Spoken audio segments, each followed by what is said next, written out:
Picture this, different types of seeds are sown in the garden where the soil is semi-fertile and they are being watered with great care. After a few years, when they become slightly large and are in the phase of a transition from being a plant to becoming a tree, the gentle wind blows, which destroys most of the plants. Upon examination, it was discovered that the cause of the destruction of the plants is due to the termites in the soil. The termites hollowed out the plants from the inside. दीमक ने उन पेड़ पौधों को अंदर से खोखला कर दिया था. Now just stop and correlate this. The soil in the garden is actually the Indian education system, which is not so fertile, and it's a goddamn fact. The seeds are children, बच्चे, हम सब लोग, and the wind that blows is life. 12th के बाद ही एक बच्चे का सामना असल जिंदगी से होता है. And now the termites. वो दीमक is actually the coaching industry. नहीं समझे? कोई बात नहीं. Within next 5 minutes सब समझ आ जाएगा. Welcome to the world of new perspectives in understanding how these coaching institutes are destroying the future of our country. Majority of Indians comes under the category of middle class or even lower, and all these middle class families are concerned about just one thing, education of their child. एक बच्चा अगर 4000 का guitar मांगेगा तो उसे बोल दिया जाता है कि बहुत महंगा है या फिर एग्जाम्स में अच्छे मार्क्स लेकर आओ तो फिर सोचेंगे दिलाने का. और वहीं अगर उसे पढ़ाई से रिलेटेड कुछ चाहिए होगा, बी इट एनी बुक्स और any course, and even if it cost 40,000, तो पेरेंट्स बोलेंगे कि हम कुछ भी करके ये पैसे अरेंज करेंगे, पढ़ाई में कोई कमी नहीं रहनी चाहिए. And they are very right on their part, because in their growing days they have seen that anything which can take you forward in life is study. अब ये thought process आज की डेट में valid है या नहीं, let's not go there. Let's be practical. And practically speaking, for our parents सिर्फ एक चीज़ मैटर करती है, वो है पढ़ाई. पढ़ाई ही सब कुछ है. Since parents are willing to do anything and everything possible for the study of their child, here comes coaching institute into the picture. With billboards of toppers flooded all around the city and the entire front page of the newspaper advertising the rankers from their institute allures our parents. And when such advertisement comes highlighting the results on the very front page, our parents read that news aloud in front of us. IIT JEE में आई इस छात्र छात्रा की ये rank, अरे ये तो अपने शहर का है.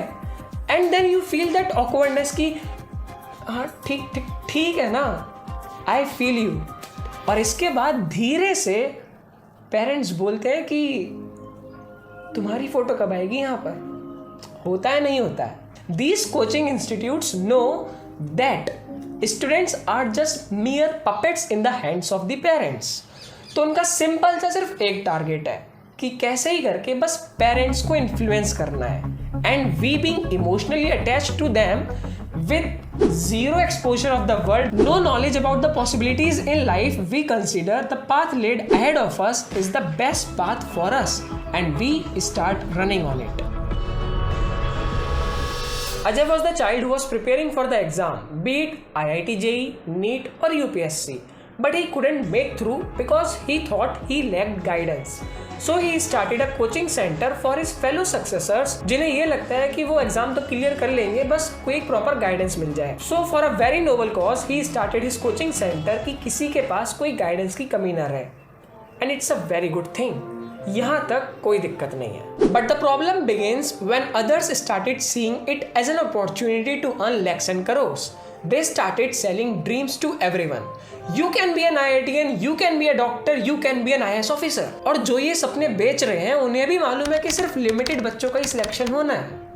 और सबसे मज़ेदार बात ये है कि सिर्फ 1-2 महीने के अंदर देख के ही आप बता सकते हो किसका सिलेक्शन होगा किसका नहीं होगा. And these sellers of dreams knows everything, but still they will sell you luxurious of dreams. These coaching institutes are not at all concerned about the future of students. For them, students are just a mere way of earning $1 million.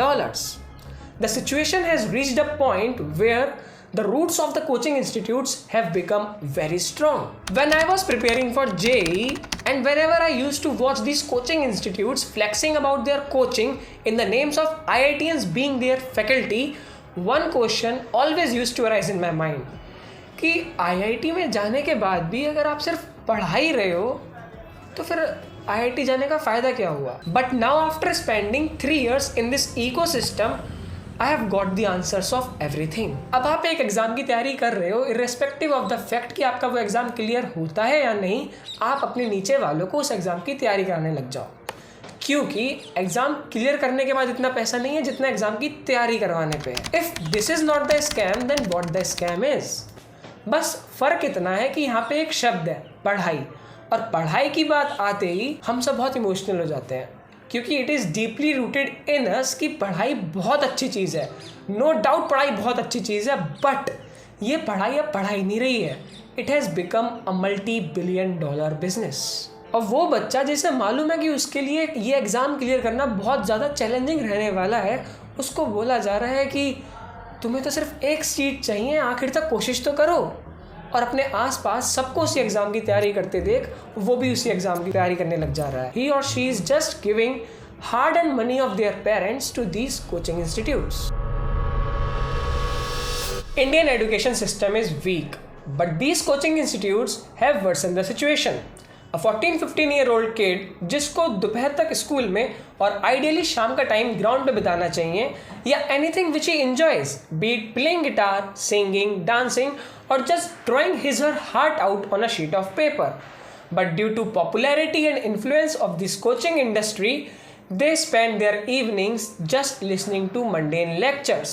As a result, that child never gets time to explore what his/her passion or hobby is. Even they haven't developed their rational thinking. The only thing they know is how to follow the set of instructions given to them. यहाँ तक कि वो ये भी चाहते हैं कि सामने से आके कोई उन्हें ये बता दे कि किस एग्जाम के लिए कितने घंटे पढ़ना है। Reports of stress, anxiety, depression and suicides is very common among students nowadays. But after few years, another report comes out stating that over 80% of Indian engineers are unemployable. They lack creativity. Believe it or not, the root of this major issue lies here. India has one of the youngest population in the world. That means India as a whole must be most energetic, most excited and most enthusiastic nation in the world. But the reality is, India is one of the most depressed country in the world. Again, roots of this all lies here. Conclusion is that this problem has no solution. फिर मैं ये video क्यों बना रहा हूँ जब कोई solution ही नहीं है? See, solution is always the second step. First step is always accepting that this is a problem. Unless we accept anything as a problem, we won't be able to move towards its solution. आप ये सोच रहे हो कि जो इधर से बकबक कर रहा है ये है कौन? I am Ambuj Kamal Saxena, a pre final year undergrad student at NIT Jalandhar. मैंने भी JEE क्लियर करा है, and that too without any coaching. But I have given exams of all the big coaching institutes you can think of. Every time I gave those exams, the only thing that captured my attention was scholarship word written over there. मुझे कोई idea नहीं था कि IIT क्या होता है, NIT क्या होता है, यहाँ पे आने से होता क्या है। बस ये देखा कि एक एग्जाम है जिसमें फिजिक्स, केमिस्ट्री, मैथ और लॉजिकल रीजनिंग आ रहा है, और ये चारों चीज़ें मुझे अच्छी लगती हैं, और एग्ज़ाम तो मैं अच्छा कर ही लूँगा, स्कॉलरशिप मिल जाएगी तो एग्ज़ाम दे देते हैं। तो एग्ज़ाम दिया, 60-70% स्कॉलरशिप मिली भी, और उसके बाद भी 1 लाख रुपीज़ देने थे। तो the moment we heard 1 lakh rupees, तभी हमने सोच लिया कि भैया आप अपने रास्ते, हम अपने रास्ते। One thing to understand here is कि जब ये सब चल रहा था वे बैक इन 2016, तो वो कोचिंग वाले मेरे को कन्विंस नहीं कर रहे थे, वो पापा जी को कन्विंस कर रहे थे। वो उन्हें समझा रहे थे कि क्यों कोचिंग लेना बहुत इंपॉर्टेंट है। आई ऑलरेडी सेड कि कोचिंग इंस्टीट्यूट्स का मेन टारगेट सिर्फ और सिर्फ पेरेंट्स हैं। तो प्रैक्टिकली एंड रियलिस्टिकली स्पीकिंग, अगर इसका कोई सोल्यूशन एग्जिस्ट करता है तो वो सिर्फ और सिर्फ पेरेंट्स की तरफ से आ सकता है। इन माई केस, मेरे को पापा जी ने बचपन में बोल दिया था कि ना ट्यूशन जाना है ना कोचिंग जाना है, खुद बुक की रीडिंग करो और खुद समझो। Now when I reflect back, तो ये एक बहुत छोटी सी चीज़ है, but in a long run it has a huge impact, क्योंकि फिर आपको प्रॉब्लम से फाइट करना आ जाता है। आप कुछ पढ़ रहे हो और एक बार में समझ नहीं आया, दोबारा रीडिंग करते हो नहीं समझ में आया, तीसरी बार रीडिंग करा थोड़ा थोड़ा समझ में आया। So this is how a real learning happens. Not boasting about my self, but I have given lot of exams and I have secured good ranks in every exam, every olympiad, जो भी exams दिए थे। 9th class में एक maths का exam दिया था, उसमें ऑल इंडिया रैंक 54 भी आई थी। पर लेकिन this was all without coaching. I was never influenced by these coaching institutes directly but indirectly I was. क्योंकि आपके आसपास हर कोई उस रेड रेस का पार्ट बन जाता है तो willingly या unwillingly आप भी उस रेस में शामिल हो जाते हो. The only possible solution to this problem at this point in time is just to become aware. और इस चीज़ को लेके अवेयरनेस फैलाने के लिए ये मेरी एक छोटी सी कोशिश थी एंड आई होप इस प्रॉब्लम को थोड़ा सा सीरियसली लिया जाए because it is the sweetest pandemic which won't kill you at once but will kill you daily until your death.